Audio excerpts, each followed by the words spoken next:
Vargas, ele que é candidato a vice-presidente na chapa da Soraya Tronic pelo União Brasil. A gente vai conversar ao vivo. Professor, o senhor nos ouve? Muito bom dia. Ouço, bom dia. Prazer falar com vocês, todos os ouvintes aí da Rádio Máxima. Legal, muito bom. Obrigada pela presença mais uma vez. Obrigada por aceitar a falar com a gente aqui da rádio, com os nossos ouvintes, todo o Vale do Paraíba, né? Ao vivo também pelas redes sociais. Seja muito bem-vindo. Professor, eu queria começar já com uma polêmica. Ontem deu muita repercussão uma declaração que as pessoas viram, né, no Twitter, que o senhor colocou. O senhor talvez renunciaria à candidatura por falta de dinheiro, né, no partido. Então, eu queria que o senhor pudesse começar já explicando para a gente essa notícia, essa informação que a gente recebeu aí pelas redes sociais, que a gente conseguiu acompanhar. Queria essa oportunidade que o senhor explicasse isso para os ouvintes. O que foi essa notícia, o que aconteceu no partido. O senhor ainda é candidato a vice-presidente na chapa da Soraya. Bom, antes de mais nada, é bom esclarecer mesmo. O que aconteceu foi o seguinte: eu cancelei um evento e eu vou explicar a razão do cancelamento. E o cancelamento desse evento foi interpretado, era um evento no Rio de Janeiro, na segunda-feira, e depois alguns outros na semana seguinte. E o cancelamento desse evento foi interpretado como se, eu não sei, por alguma razão na comunicação houve engano, que eu estaria desistindo da candidatura, né? E saiu essa notícia que foi imediatamente desmentida por mim. A última coisa que eu faria é isso. Estou com a senadora e vamos até o final, qualquer que seja a chance eleitoral, e nós somos muito realistas na avaliação disso, mas isso já foi corrigido. Agora, de fato, estamos tendo alguns problemas na campanha, né? O partido ele tem um fundo eleitoral bastante significativo, grande e tudo mais. No entanto, a distribuição interna está tendo alguns problemas e nós fomos obrigados a cancelar vários eventos em função disso. Disponibilidade de recurso assim imediato, mas isso eu imagino que esteja sendo sanado. É responsabilidade da equipe da própria senadora, né, a questão do comitê financeiro. Isso já está solucionado e vamos tocar, mas de fato, apesar de parecer que o recurso disponibilizado aos partidos é muito dinheiro, e de fato são bilhões de reais, o custo de campanha num país como o Brasil é gigantesco, é muito alto, e de modo que nós estamos vivendo aquela situação: em casa onde falta pão, todo mundo chora e ninguém tem razão, ou todos têm razão, não sei. Tá tudo certo então com a candidatura, com a chapa da Soraya. Certíssimo e animadíssimos, e vamos continuar cumprindo a nossa missão até o último segundo. Professor, bom dia, Xandu quem está falando, seja bem-vindo. É ótimo conversar com alguém que é técnico, alguém fala a linguagem, né, do que precisa mudar no Brasil. Um dos pontos centrais do programa da Soraya e do senhor é o imposto único. Queria que o senhor explicasse como funciona isso, quais são os impostos que ele vai substituir, se isso reduz, por exemplo, não só a própria cobrança, se vai reduzir imposto ou não vai, mas também aquela máquina administrativa por trás dos impostos, né? Para cobrar tal, que é um custo danado. Se o senhor puder explicar, então, o projeto do imposto único. Oi, bom dia, Xandu. Prazer falar com você também. É muito bom que você me dê essa oportunidade de explicar. O projeto do imposto único é uma coisa que vem sendo discutida no Brasil já há algum tempo, inclusive vários países estão também considerando esse tipo de tributação. E o que é que ele faz? Nós temos, como você disse, um dos sistemas tributários mais complexos, caros, corruptos, ineficientes, burocratizados do mundo. Tudo que existe de ruim no sistema tributário nós temos no nosso. Então, a ideia do imposto único é que a gente acabe simplificando radicalmente o sistema tributário brasileiro através da eliminação de todos esses impostos, ou da maior parte dos impostos possíveis de serem eliminados, e substituí-los por apenas um tributo que incidiria sobre a movimentação financeira. O projeto do imposto único que o partido abraçou, que a nossa candidatura está propondo é o seguinte: nós vamos dar um primeiro passo em direção a um imposto único nacional, digamos, ter apenas um imposto no país inteiro. O primeiro passo é criar o imposto único federal apenas, deixando estados e municípios para uma segunda etapa. Não vamos mexer ainda nem no ICMS e nem no ISS. Não vamos agredir a competência tributária de estados e municípios, unificando tudo e tirando a competência tributária deles. Então, o primeiro passo é o Imposto Único Federal. O que é que ele vai fazer? Ele vai eliminar 11 impostos que, considerando todas as incidências extras que ele tem, etc., dá mais de 35 tipos de pagamento que as pessoas fazem ao governo federal.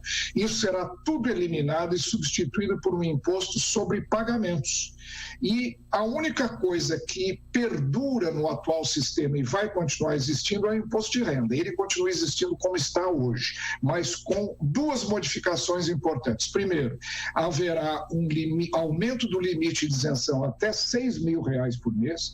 Com isso, 90% da população brasileira não vai pagar o imposto de renda, pessoa física, e o imposto de renda pessoa jurídica vai ter uma redução muito significativa. Hoje é 34% que incide sobre o lucro das empresas, e como nós vamos eliminar a contribuição social sobre lucro líquido, que é 9%, o imposto vai cair para 25%. Então, o imposto de renda já vai ter um grande benefício, ele vai continuar existindo, mas ele vai ser muito atenuado no seu impacto. E todos os outros impostos, para finalizar, serão eliminados e vai haver apenas um imposto sobre pagamentos com alíquota de 1,26%.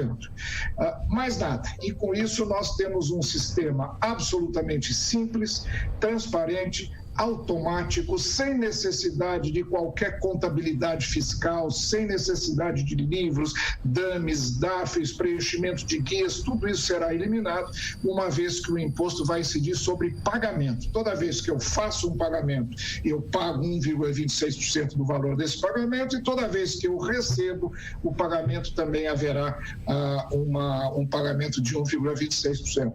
É muito simples, Xandu, e é isso que nós estamos propondo. É possível, fizemos avaliações muito precisas e está trabalhando nisso há muito tempo.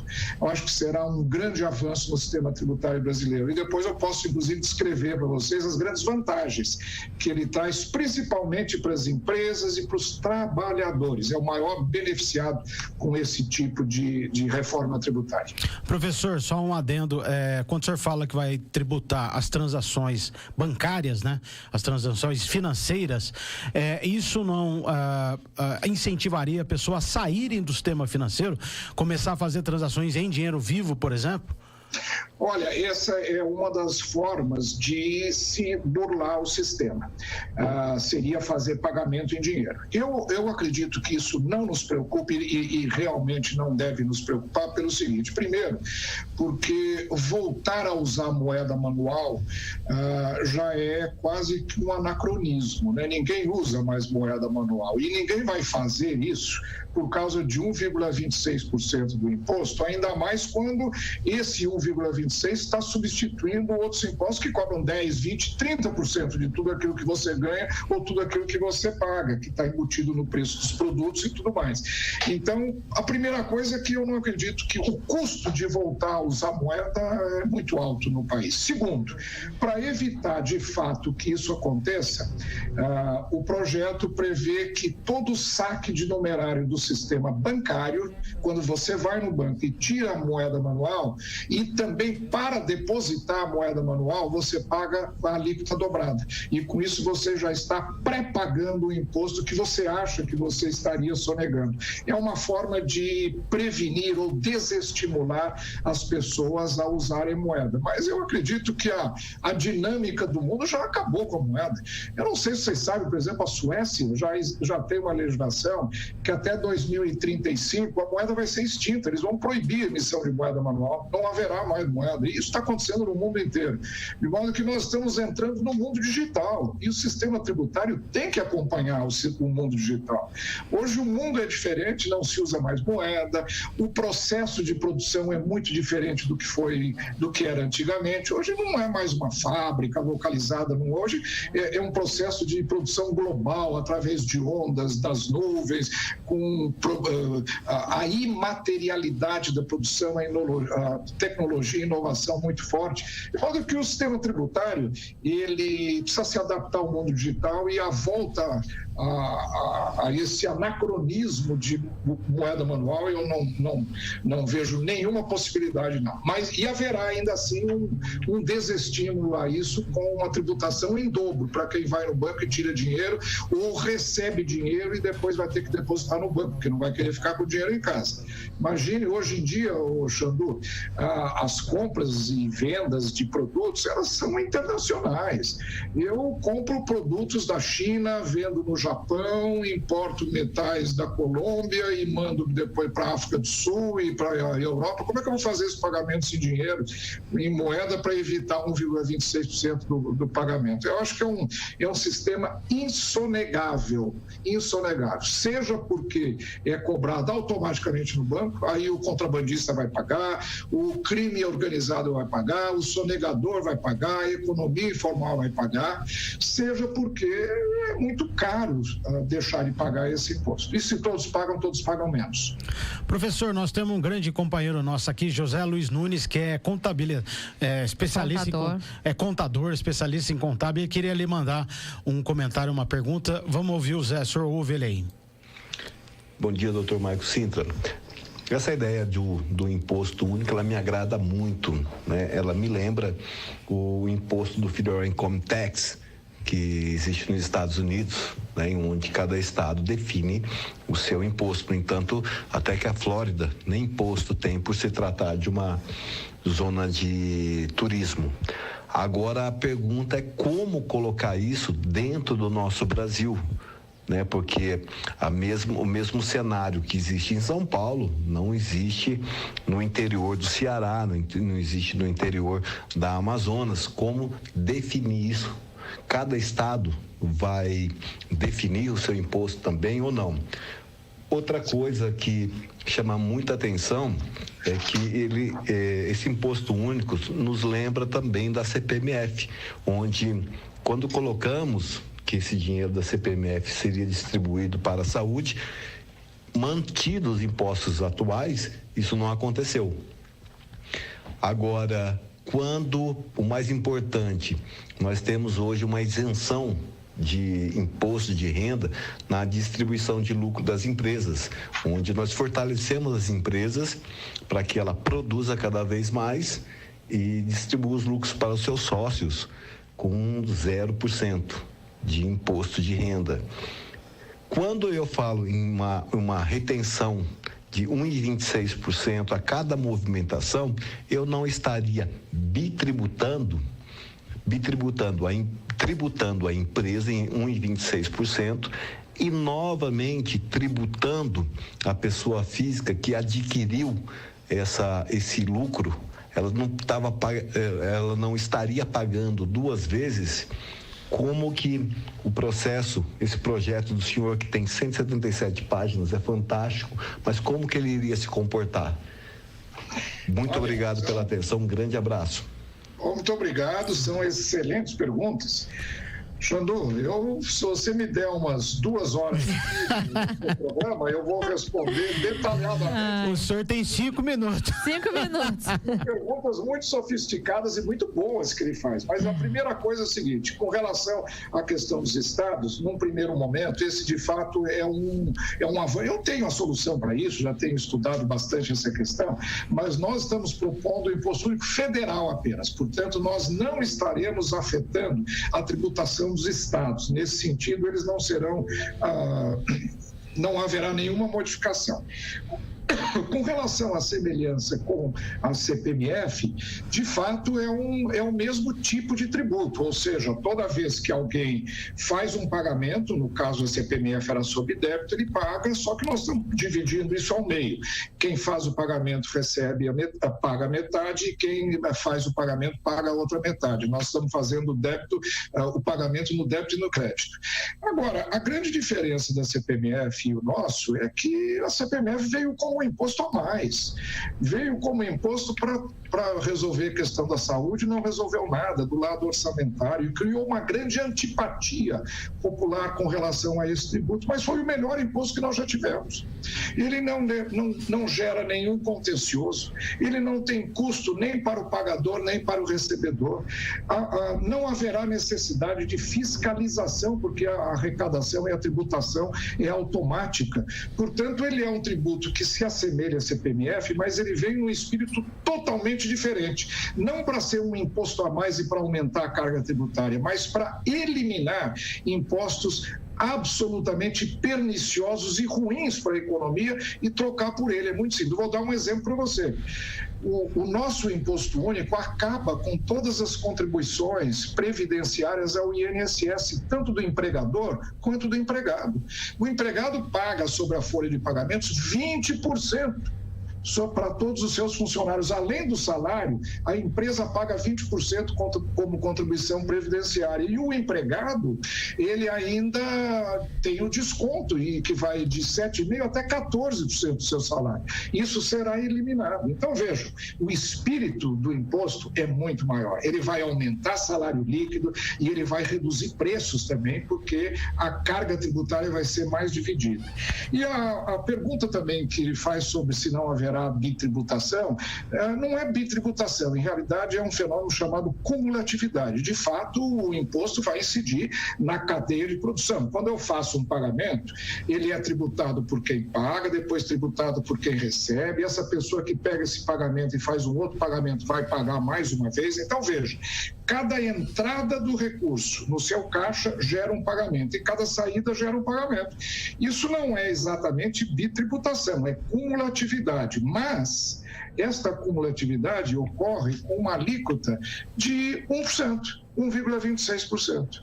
Ao passo que hoje nós temos só o ISS, que é um imposto também que tem cumulatividade, que chega até 5%. Nós temos o PIS/COFINS cumulativo, que é mais 3%. Nós temos uma cumulatividade inerente no sistema com alíquotas muito maiores. Então, olha, eu agradeço as perguntas, dei uma resposta aqui meio técnica, mas ele certamente entendeu, mas é um tributo que ele vai facilitar e vai melhorar a vida de todos, principalmente do trabalhador. O imposto mais criminoso que existe no Brasil, Xandu, é o imposto sobre trabalho. Nós temos 50 milhões de pessoas desempregadas ou subempregadas ou na economia informal, e para cada posto de trabalho gerado no país, o governo faz o empregador pagar, além do salário, mais 20%, e o empregado, que às vezes consegue o seu emprego com salário mínimo, ainda desconta até 14%, 7%, 8%. Veja, isso é um imposto criminoso. Nós vamos eliminar isso. Isso por 1,26% sobre cada pagamento. É isso aí. Professor Carol, eu queria fazer duas colocações para o senhor. O ministro Paulo Guedes afirmou em entrevista ontem que a inflação nos Estados Unidos, na Europa, está subindo, né? Os bancos centrais estão subindo os juros e o Brasil está na contramão desse cenário no exterior. E ainda, segundo o ministro, né, as perspectivas para o país até o final do ano são boas, com possibilidade de crescimento de 3% para a nossa economia. Queria saber se o senhor concorda com essa perspectiva e com essa visão do atual ministro Paulo Guedes, e também colocar que a Soraya já falou que vocês são da linha liberal, né, nessa linha também econômica do liberalismo, e eu queria saber do senhor se há uma conexão do liberalismo econômico com a desigualdade de renda no Brasil.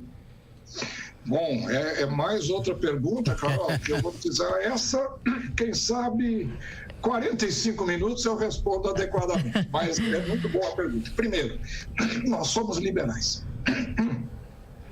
E o liberalismo prevê, sobretudo, o fato de que as pessoas sabem tomar decisões por si mesmas, que elas sabem tomar decisões muito melhores do que o governo tomando decisões para todos. O governo deve se limitar às atividades essenciais do setor público, como segurança, justiça, política externa, e deve minimizar todas as suas atividades onde o setor privado faz melhor, e são quase todas, né?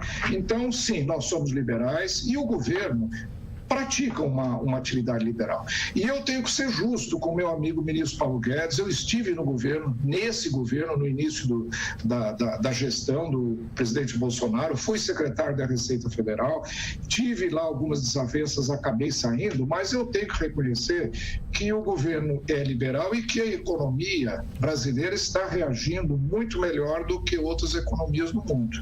De fato, a inflação começou a já ceder, ainda temos uma inflação muito alta, mas ela está começando a ceder. O presidente do Banco Central tomou as medidas adequadas e necessárias a tempo, até antes de países como Estados Unidos, Europa, etc., que estão com enormes dificuldades. Nós vamos crescer esse ano 3%, quando várias outras economias do mundo, ou quase todas elas, estarão entrando em profunda recessão. Temos que reconhecer tudo isso. E ainda que eu esteja concorrendo numa chapa contrária do presidente Bolsonaro, e eu reconheço os méritos para quem merece receber elogios. Eu acho que a economia brasileira, de fato, está reagindo muito bem. É evidente que existem algumas críticas no sentido de que o governo está adotando uma política que privilegia o crescimento a curto prazo, mas vai gerar muita dificuldade nos anos posteriores. De fato, isso está acontecendo na questão fiscal, na questão de teto de gastos, quer dizer, estão sacando do futuro um pouco, não tem dúvida nenhuma. Mas isto é compreensível e eu acho que o Brasil está, de fato, se recuperando. A inflação está caindo. Agora, eu queria só complementar dizendo o seguinte: o projeto do Imposto Único vai ser uma medida anti-inflacionária maravilhosa, Carol. Por quê? Nós fizemos estudos e todos os setores da economia terão redução de carga tributária em até 15%, 20%, dependendo do setor. Por quê? Porque todo mundo vai começar a pagar imposto. Hoje no Brasil, 30% do PIB não paga imposto. Ou sonega, ou é crime organizado, ou está na economia informal. Então, quando você começa a distribuir essa carga para todo mundo, a alíquota pode ser mais baixa e o preço das mercadorias vai cair. Então, o Imposto Único vai fazer o seguinte: vai acelerar esse crescimento econômico brasileiro, que de fato está acontecendo, e eu concordo, não vou desmerecer o trabalho do ministro, não. Mas, a partir desse momento, esse trabalho vai ser melhorado. Por quê? Porque os assalariados terão mais poder aquisitivo, os preços vão cair, haverá mais simplificação no sistema tributário. Portanto, é um projeto que complementa o esforço que o governo vem fazendo para recuperar a economia e que, de fato, está dando certo, sim. Nós fazemos outras críticas ao governo Bolsonaro, mas na economia ele está indo bem e a gente tem que reconhecer isso. Professor, o senhor citou a Suécia, eu vivo falando aqui na rádio dos países escandinavos. Eu tomo uma sapatada de vez em quando, mas eles estão modelo a ser perseguido, eles têm o melhor IDH do mundo, a menor desigualdade. Eu queria saber, e eles têm um imposto alto, né? Eles cobram muito imposto do cidadão, mas devolvem serviço público de qualidade para todos, né? Eu queria saber do senhor duas coisas. O senhor acha que o Brasil deve ter uma política de taxar grandes fortunas e taxar lucros e dividendos? Porque o trabalhador é taxado quando recebe, né, ali no seu olerite, mas às vezes as grandes empresas, quando põem o lucro no bolso, bilhões, não pagam um centavo de imposto. Como é que o senhor vê essas duas questões? Bom, em primeiro lugar, eu quero concordar com você quando você elogia a política social, econômica, cultural dos países escandinavos, que eles realmente têm muito a nos ensinar. Você mencionou aí a questão da desigualdade social, a questão de, enfim, serviços públicos excelentes, educação, saúde. E a educação, por exemplo, a Finlândia, né, é um dos exemplos mais famosos do mundo como um processo educacional maravilhoso, né? A Suécia tem, de fato, esses países escandinavos têm uma carga tributária alta, mas é uma carga tributária que chega chega a 40%, 43% do PIB. A nossa carga tributária, Xandu, é 33%. Nós temos carga tributária elevadíssima. Nenhum país equivalente em termos de renda per capita ao Brasil, como, por exemplo, Portugal. Portugal não tem uma carga tributária porque está na Europa, mas Chile, Turquia, países que têm um nível de renda per capita equivalente ao nosso, nenhum deles chega a 33%, 34% do PIB, como é a nossa carga tributária.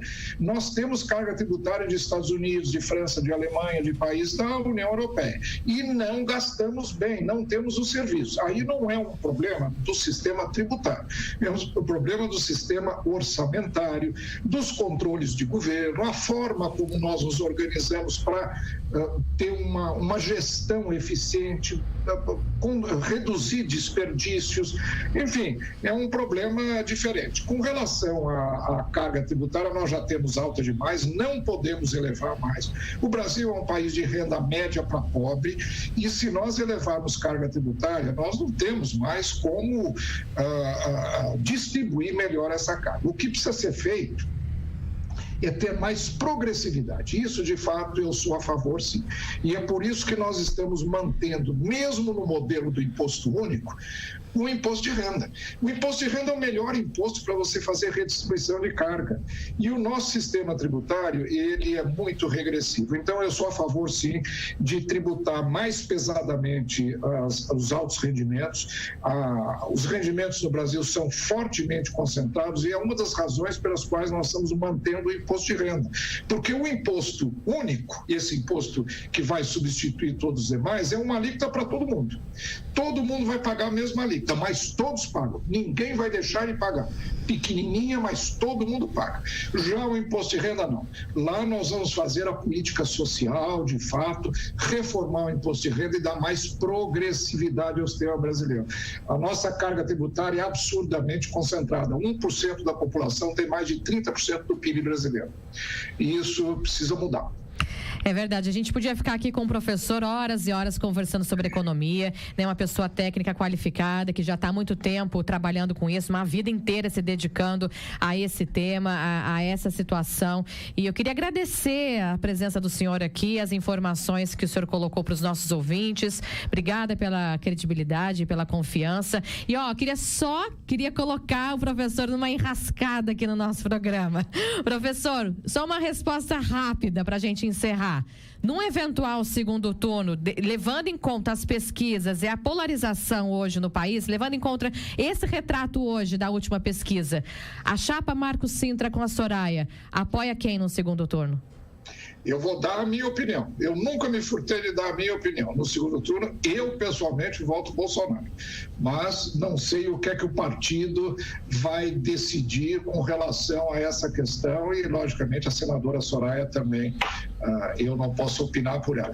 Mas eu acredito que, pelas razões que eu tentei descrever aqui, um apreço ao liberalismo, uma economia que está funcionando bem, tem críticas. Olha, eu sou uma das pessoas que, se tem alguma razão para desgostar do Bolsonaro, sou eu. Eu não fui bem tratado por ele não entendeu o meu projeto, tive muitas dificuldades em explicar para ele o que é, não concordo com muita coisa do jeito que ele faz, o estilo, eu acho que ele está criando problemas sérios para o Brasil, mas do ponto de vista econômico e comparativamente aí à outra candidatura, eu voto Bolsonaro. Tá certo, obrigada, professor, muito legal mesmo, ótima entrevista, bela mensagem, belas informações, ótima explicação.